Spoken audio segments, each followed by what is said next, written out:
লা ইলাহা ইল্লাল্লাহুল আযীমুল হালিম, লা ইলাহা ইল্লাল্লাহু রাব্বুল আরশিল আযীম, লা ইলাহা ইল্লাল্লাহু রাব্বুস সামাওয়াতি ওয়াল আরদি ওয়া রাব্বুল আরশিল কারীম।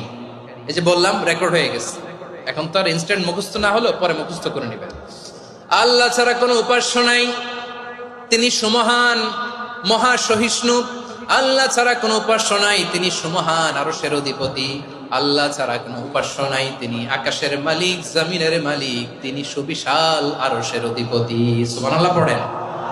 এই দোয়াটা কেউ যদি পড়ে যদি এর ওসিলা করে দোয়া করে, তাকে বিপদ থেকে মুক্তি দেয় কে?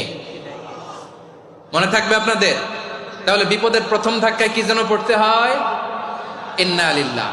তারপরে কি বলে আল্লাহর কাছে নিজেকে সঁপে দিতে হয়? দেয়ালে পিঠ থেকে গেলে লা ইলাহা ইল্লা আনতা সুবহানাকা ইন্নী কুনতু মিনাজ জালিমিন। 2 নাম্বার হচ্ছে লা ইলাহা ইল্লাল্লাহ